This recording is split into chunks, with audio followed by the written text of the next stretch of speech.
ನಮಸ್ಕಾರ ಸ್ನೇಹಿತರೆ. ಈ ಬೇಸಿಗೆಯಲ್ಲಿ ನಮ್ಮ ನಂದಿನಿ ಬನ ಯಾವ ಥರ ಇದೆ ಅಂತ ನಿಮ್ಗೆ ತೋರಿಸ್ತಾ ಇದ್ದೀನಿ.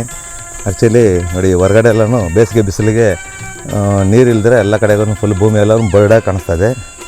ಇದು ನಮ್ಮ ತೋಟ. ಇದು ಬನ್ನಿ ಒಳಗಡೆ ಈಗ ಹೋಗ್ತೀನಿ. ಈ ಬೇಸಿಗೆಯಲ್ಲಿ ನಂದಿನಿ ಬನ ಯಾವ ರೀತಿ ಇದೆ ಅಂತ ಇಲ್ಲಿ ನೋಡೋಣ. ಇಲ್ಲಿ ನೋಡಿ, ಇದು ನಮ್ಮ ತೋಟ. ಇದು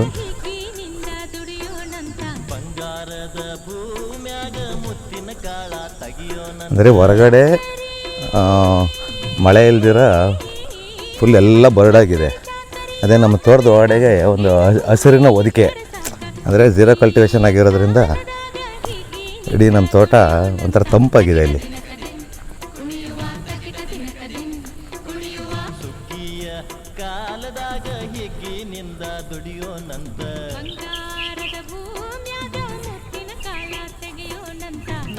ಹೊರಗಡೆ ಏನು ಟೆಂಪ್ರೇಚರ್ ಇದೆಯೋ ಒಳಗಡೆ ಬಂದರೆ ಕಡಿಮೆ ಅಂದ್ರೂ ಒಂದು 2 ರಿಂದ 2.5 ಡಿಗ್ರಿ ಟೆಂಪ್ರೇಚರ್ ಕಮ್ಮಿ ಆಗಿದೆ ಇಲ್ಲಿ. ನೋಡಿ, ಇದೆಲ್ಲ ಸೂರ್ಯ ಮುಳುಗೋ ಕಡೆಗೆ ಎದುರು ಬಿಸಿಲಿದು, ಅಂದರೆ ಸೂರ್ಯ ಮುಳುಗೋ ಬಿಸಿಲಿದು. ಇದು ಗಿಡಗಳೆಲ್ಲ ಒದ್ದಾಡ್ತಾ ಇದೆ. ಅದೇ ಒಳಗಡೆ ಆದಂಗೆ ಎಲ್ಲ ನೀಟಾಗಿ ತಂಪಾಗಿದೆ.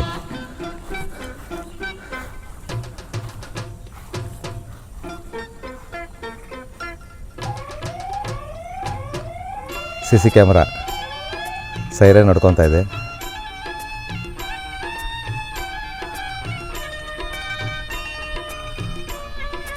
ಅಲ್ಲೆಲ್ಲ ಪಕ್ಕದಲ್ಲಿ ನವಿಲು ಸೌಂಡ್ ಮಾಡ್ತಾ ಇದೆ. ನೋಡಿ, ಇಲ್ಲೊಂದು ಮಾವಿನ ಮರ ಇದೆ. ಇದರಲ್ಲಿ ಎಷ್ಟು ಕಾಯಿ ಇರ್ಬೋದು ಲೆಕ್ಕ ಹಾಕಿ ನೋಡೋಣ. ಹೇಳೋಕೆ ಅಸಾಧ್ಯ, ತುಂಬ ಕಾಯಿಗಳಿದೆ.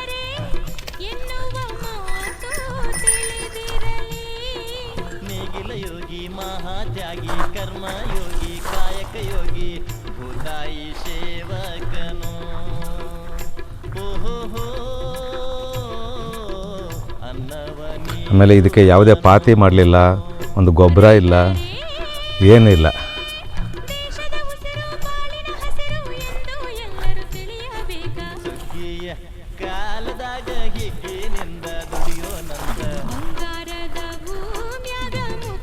ಇದು ನಮ್ಮ ಹಸುಗಳು ತುಂಬ ಕಾಯಿನ ಕೆಳಗಡೆಗೆಲ್ಲ ಬೀಳಿಸಿದೆ, ಎಳೆದು.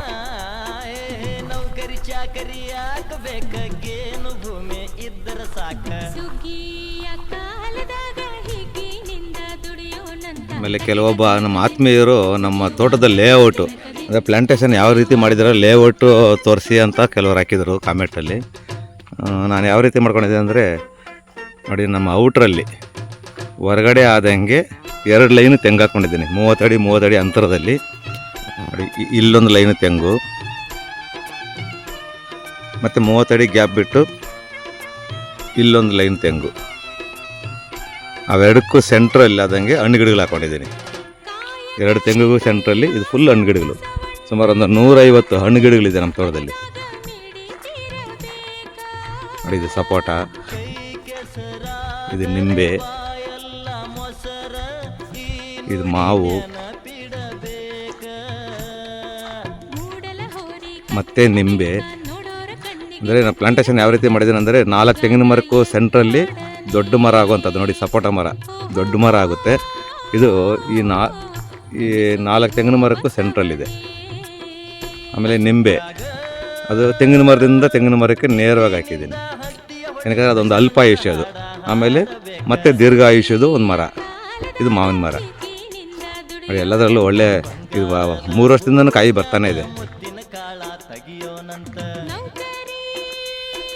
ಮತ್ತು ನಿಂಬೆ, ಮತ್ತು ನೇರಳೆ ಮರ ಒಂದು ಹಾಕಿದ್ದೀನಿ. ಈ ರೀತಿ ಇಡೀ ನನ್ನ ತೋಟ ಸುತ್ತಲೂ ಸುಮಾರು ಒಂದು 150 ಹಣ್ಣು ಗಿಡಗಳು ಹಾಕ್ಕೊಂಡಿದ್ದೀನಿ. ಅಂದರೆ 2 ತೆಂಗಿನ ಸಾಲಲ್ಲಿ ಸೆಂಟ್ರಲ್ಲಿ. ಒಳಗಡೆ ಎಲ್ಲನೂ ಬರೀ ಅಡಿಕೆ ಮಾತ್ರ ಹಾಕಿರೋದು.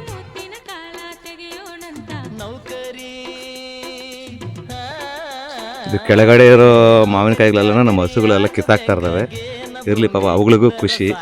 ಅವಳಿಗೆ ಅದು ನಮ್ಮದು ಹಣ್ಣಂತ ಅವುಗಳು, ಅಂದರೆ ಅದು ನಮ್ಮ ಫಸಲು ಅಂತ ಅವಳಿಗೆ ಗೊತ್ತಾಗೋದಿಲ್ಲ. ಅವಳಿಗೇನೋ ಮೇವು ಅನ್ನೋ ರೀತಿಯಲ್ಲಿ ಅವು ಆಸೆ ಪಡ್ತವೆ.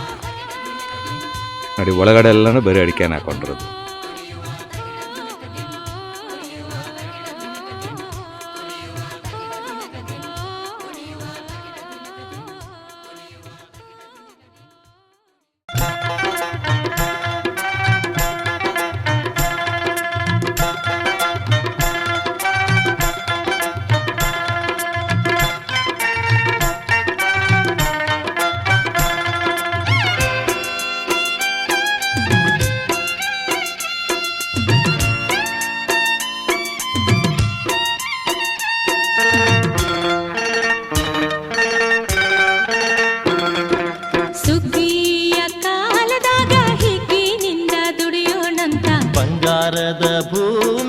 ಮುತ್ತಿನ ಕಾಳ ತೆಗಿಯೋನಂತ. ನೌಕರಿ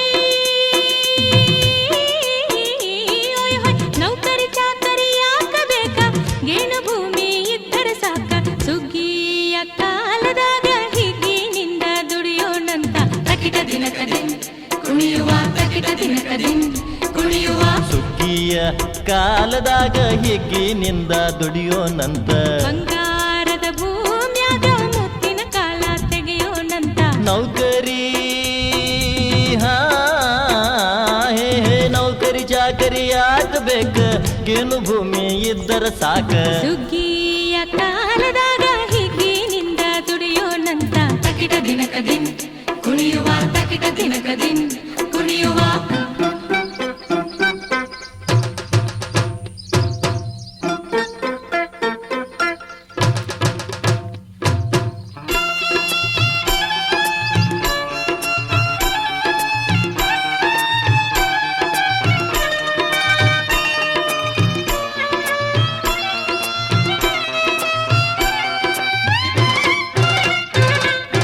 ಕೋಟಿ ವಿದ್ಯೆಗಿಂತ ಮೇಟಿ ವಿದ್ಯೆ ಮೇಲು ಎಂಬುವ ಮಾತು ನೆನಪಿರಲಿ.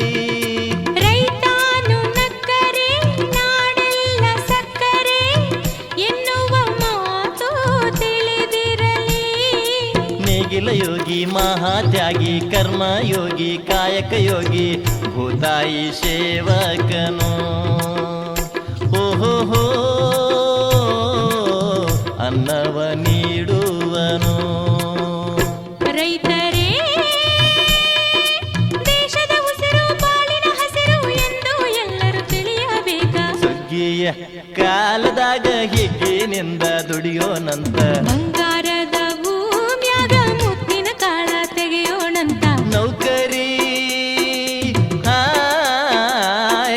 ನೌಕರಿ ಚಾಕರಿ ಯಾಕಬೇಕ ಗೇಣು ಭೂಮಿ ಇದ್ದರ ಸಾಕ ಸುಗ್ಗಿಯ ಕಾಲದಾಗ ಹಿಗ್ಗಿನಿಂದ ದುಡಿಯೋಣಂತ ತಕಿಟ ದಿನಕದಿನ್ ಕುಣಿಯುವ ತಕಿಟ ದಿನಕದಿನ್ ಕುಣಿಯುವ.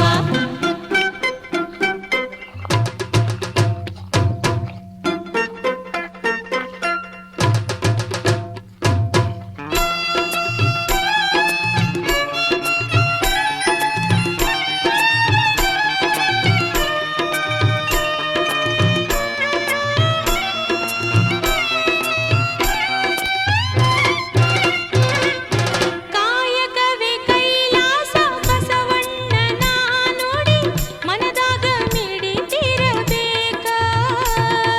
ಕೈ ಕೆಸರಾದರೆ ಬಾಯಲ್ಲ ಮೊಸರ ಈ ನುಡಿ ನೆನಪಿಡಬೇಕ. ಮೂಡಲ ಹೋರಿ ಕಟ್ಟಿರಬೇಕ ನೋಡೋರ ಕಣ್ಣಿಗೆ ನಟ್ಟಿರಬೇಕ. ನೋಡಿ ಇದು ಮೊನ್ನೆ ಹಾಕಿದ ಕರು, ಇದು ತಾಯಿ ಜೊತೆಲಿ ಜಾಲಿಯಾಗಿ ಓಡಾಡ್ತಾ ಇದೆ.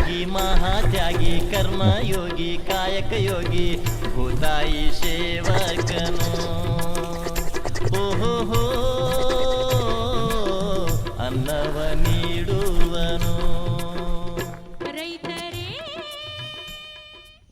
ದೇಶದ ಉಸಿರು ಬಾಳಿನ ಹಸಿರು ಎಂದು ಎಲ್ಲರೂ ತಿಳಿಯಬೇಕ. ಸುಗ್ಗಿಯ ಕಾಲದಾಗ ಹಿಗ್ಗಿನಿಂದ ದುಡಿಯೋನಂತ. ಬಂಗಾರದ ಭೂಮ್ಯಾಗ ಮುತ್ತಿನ ಕಾಳ ತೆಗೆಯೋಣಂತ. ನೌಕರಿ ನೌಕರಿ ಚಾಕರಿ ಯಾಕಬೇಕ ಗೇಣು ಭೂಮಿ ಇದ್ದರ ಸಾಕ ಸುಗ್ಗಿಯ ಕಾಲದಾಗ ಹಿಗ್ಗಿನಿಂದ ದುಡಿಯೋಣಂತ ತಕಿಟ ದಿನಕದಿನ್ ಕುಣಿಯುವ ತಕಿಟ ದಿನಕದಿನ್ ಕುಣಿಯುವ.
ತೆಗಿಯೋನಂತ ನೌಕರಿ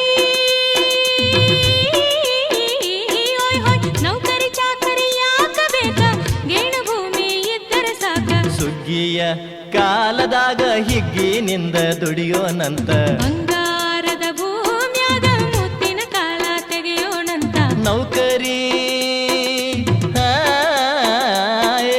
ನೌಕರಿ ಚಾಕರಿ ಯಾಕ ಬೇಕ ಗೇನ ಭೂಮಿ ಇದ್ದರ ಸಾಕ ಸುಗ್ಗಿಯ ಕಾಲದಾಗ ಹಿಗ್ಗಿನಿಂದ ದುಡಿಯೋಣಂತ ತಕಿಟ ದಿನಕ ದಿನ ಕುಣಿಯುವ ತಕಿಟ ದಿನ